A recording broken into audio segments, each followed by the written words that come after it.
Hi, hello there. Whew, it's hot. It's already like 86 degrees. It's 10:30 in the morning here in Iowa. I'm in my garage and I'm gonna do a little propagating. I know, it's the same thing. Pick the craziest day to do this, but I want to get them in because, roses have to be in a pot for about like 6 weeks before you can put them in the ground. So this is putting it about the first week of October when I could get them in the ground. That's not ideal, but that's definitely going to work. I can always put like a burlap sack over them if we get an early frost or something like that, and I'm not going to worry about them at all. Anyway, here's what I'm doing today. Aren't those gorgeous? It's just a beautiful pink rose that I got. And sorry, I don't know any of the names. These were in when I actually got the place. So there's nothing. I could look them up and try to get some kind of name for them and everything. But today, Joe has named them Peach. So I'm going to work on propagating those. I'll show you what I got for a setup here in just a sec. Okay, so here's my setup I've got right now. Of course, I've got my leather gloves because anytime when you work with those, it's nice to have leather gloves because then you can knock the majority of the thorns off. And I don't know if you can really see through there, but those things were covered in thorns, and I got those off and everything. There's another beautiful look off the top of those. And I don't know what I'm going to do with these. I've got a little bit of room down in my backyard. I think I could put some roses, but honestly, it's just a hobby right now. So I bought these flexible bags that said they were 8-inch diameter. Well, I'm a little disappointed in that. So I'm going to use them once, and then I think I'm just going to use them for the kids' garden. I'm thinking I can take, and I can put carrots and radishes in this stuff, and the kids will have fun pulling those up and everything next spring. I might even actually, because radishes have a short season, I've got quite a few of these bags. I might throw some potting mix in and do that and let them have some fun. If you ever seen Easter egg radishes, they're all different colors and kids just love them. I bought these new domes, colishes, or I don't know, there's a certain term for these. And I got these because they've got, as you can see, you can fully vent them. So that way, like on these hotter days, I'm going to go out in my backyard on my deck and I'm going to take the lids off of all of the roses that I already got started. I just don't want them to get too dang hot. It's supposed to get to 100 today, and I think that's they're all in absolute indirect light, no sun whatsoever, so they still probably be good, but I'm gonna do it just to be safe. And what you want to see inside these is when you put them in, you've got your roses in there, you want to see a lot of humidity in this dome. And I can show you out here, and this is why I don't like this setup. See, the dome was bigger than actually the bag. They kind of, on Amazon, imagine that. Somebody lied on their product on Amazon. But you can see that see, I have to put it in there. But look at all that humidity. I just put that on about 15 minutes ago. And it's already building up. And I've got it half poured it. So if I turn it all the way, this thing's just gonna fill up with moisture. It'll start running down the edge of it and everything. And that's kind of what you want when you're starting some roses. If you look here, other things I've got, I got my small snips. My big ones I think I left out by the rose bush when I was trimming those, put them in for a bouquet. I got a couple stakes I'm going to put there just so I know what they are. On the recycled bottles, I would just write on the side of this, but I don't want to do that on these. So they came with some of those, so that's what I'm going to use. I've got this big old drill. This is another one of them things that you can. I just use this and just turn it counterclockwise. And just make my hole. I use it as a dibble, just to put in here, and I can run a hole. See, makes a nice hole. And what I like about this is this came out of an old set of drill bits that I got from my grandfather. And it's just one of those things that my grandfather was big into flowers and gardening his whole life, as my dad was. And it lets me, be with them a little bit in my mind and in my heart. So I know that's a little mushy, but you see, I've got this was a disinfectant wipe. Always wipe, repeat, always wipe your tools down before you start. I do it after I get done, but then I do it again. Because once you're doing this, you don't want to put all this work in and then have the chance that some kind of bacteria or something or a fungus happen to be on those, and it'll ruin your whole project. So that's where I go. I just put this cloth, or I just put a tote lid on here on my table, because these things, the water comes out the bottom of them. Again, not thinking that through. I don't know if that's really going to be the best pot to propagate. I'm worried I'm going to lose water out the side of them. And the way that I got to put those lids on, I'm not super happy about it. So what I'm going to do is I'm going to use those for something else, and I'm going to buy me some other 5-gallon pots off Amazon, just plant starter ones, and use those. Those things will go in. The nice thing is they have, I don't know if you can really see, you can't really see it too. There you go. They got holes all the way around, and you can actually put stakes in these. So if you have a bad windstorm, it'll help hold those on there for you. So anyway, I'm going to go out. Well, here, we'll do the action cam. I'll take you out. It is bright and it is hot. So as you can see, I've got quite the array of roses in here. I've got a big, huge yellow one here. And then this one is a bicolor. It's not really out. I don't have any blooms out yet, but you can start to see where it's kind of got an orangish red. I'll work on those. I'll probably work on that next year. That plant barely came up this year, so I'm going to let all of its energy go back down into the roots after you get done. Just a big classic red rose out here. She's just gorgeous, just gorgeous. And then this is another one. It's similar to the first one I showed you. It's nice and bushy, and it throws all sorts of different colors on when it's blooming. You can see when it first starts off, I don't know which way's better. Oh, here, I'll put a little shade on it. It's like peachy pink, and they're just, it's just really cool. And then it bleeds off. This is the same rose bush into completely pink.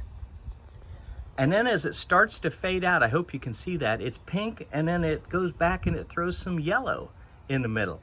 So yeah, this one's definitely gonna get cloned too. This big one here on the end, that's a yellow one that I cut back, trying to get the blooms to come a little bit lower. As you can see, look at that starter shoot.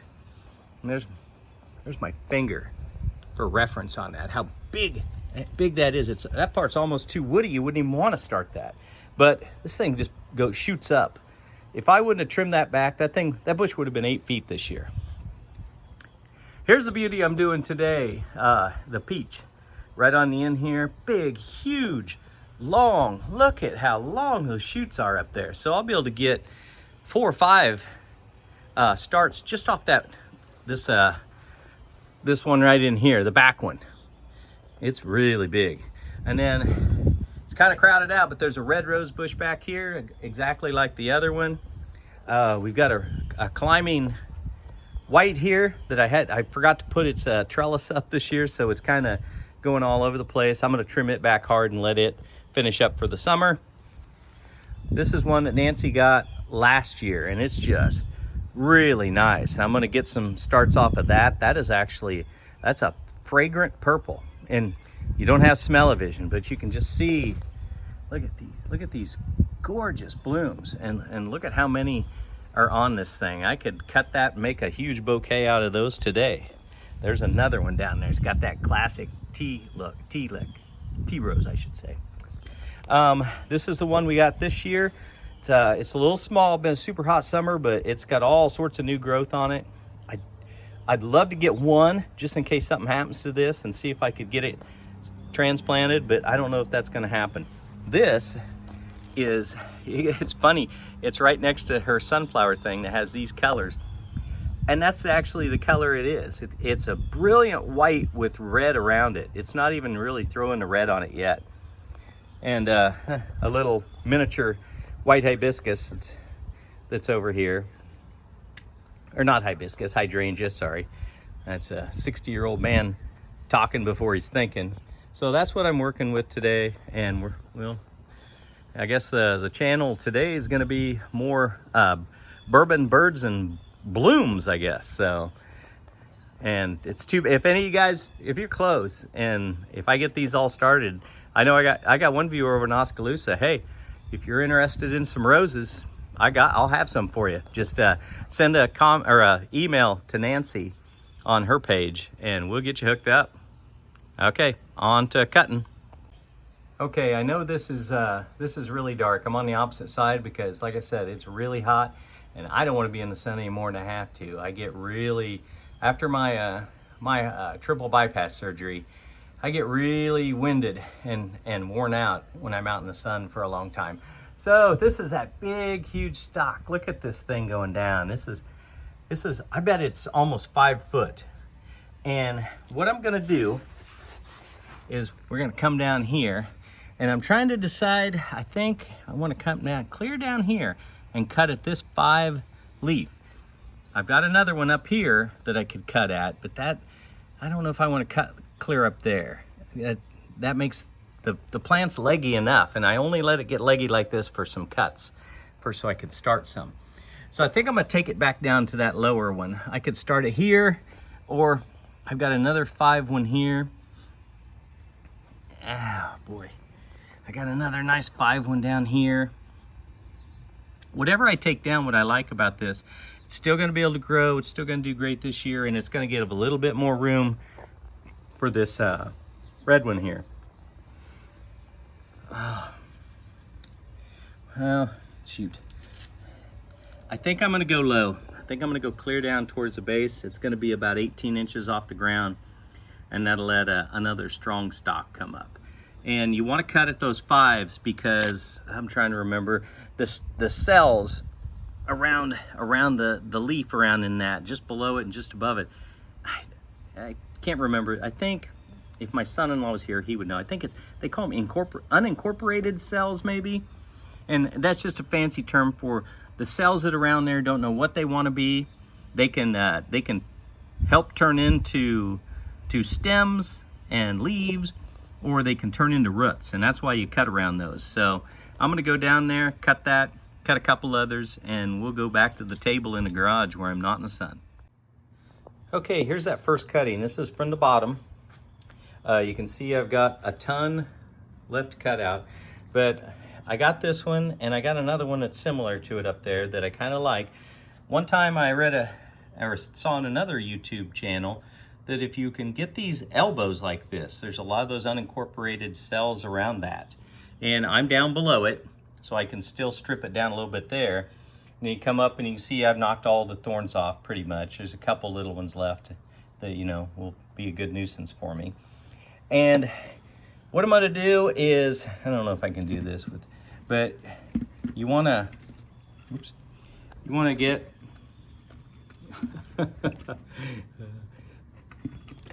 there, I'm sorry. What, Nancy can cut all that out. Anyway, what I did was threw my plant over. See how I cut the 3 leaves off and just left 2. These, they're not very big. I left them on there.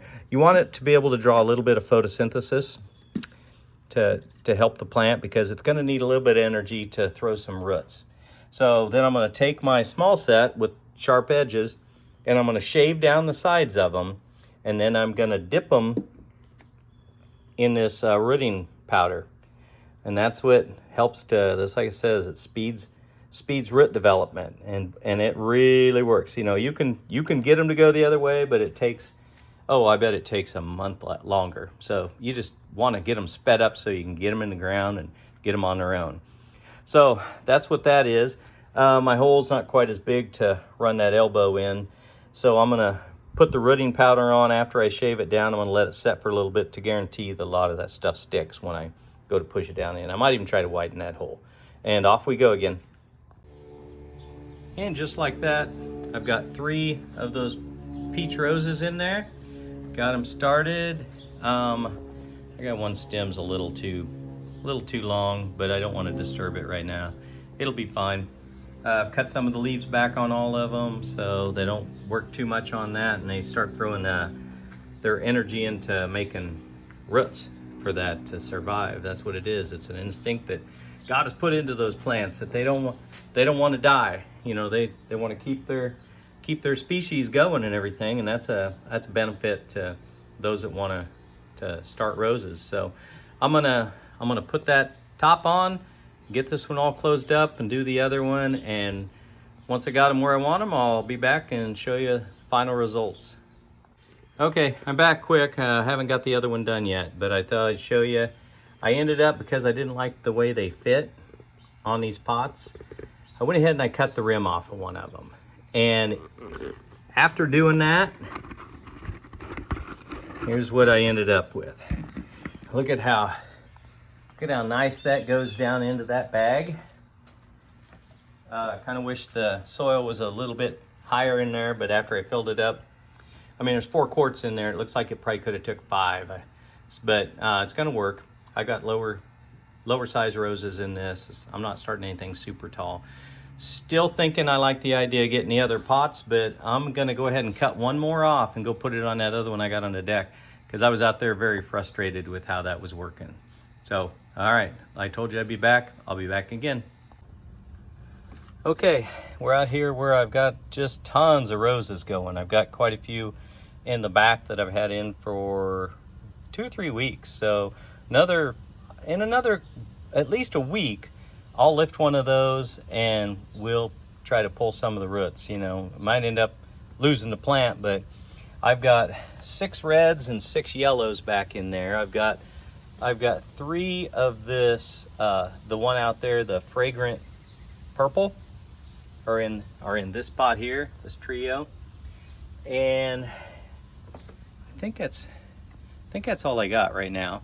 And these 2 I just did. Now, here's what's going on. Look at this pot that I trimmed it off and put it in there. Look at all that moisture, because moisture is the key. They want a high humidity environment to give them the best chance. And see how it went down into the bag easy? Look at here, where I pushed it down in. I don't have any humidity there. So I'm gonna go ahead, and I've trimmed another one off here. they're clear, so a lot of times they're kind of hard to see. But you can see I trimmed that edge off instead of leaving that lip on there. So I've got it where this will go down in the bag. So that's what I'm gonna do. I'm gonna put that on there, give them the best chance that I can.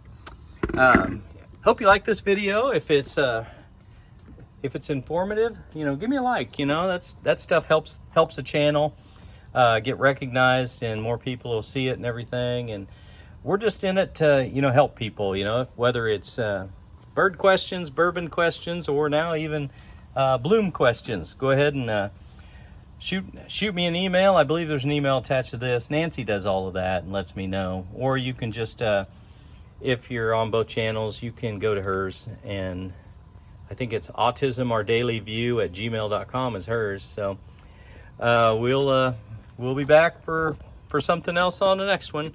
I'm sure it'll involve one of the 3 or all 3. So we'll see you later. Bye.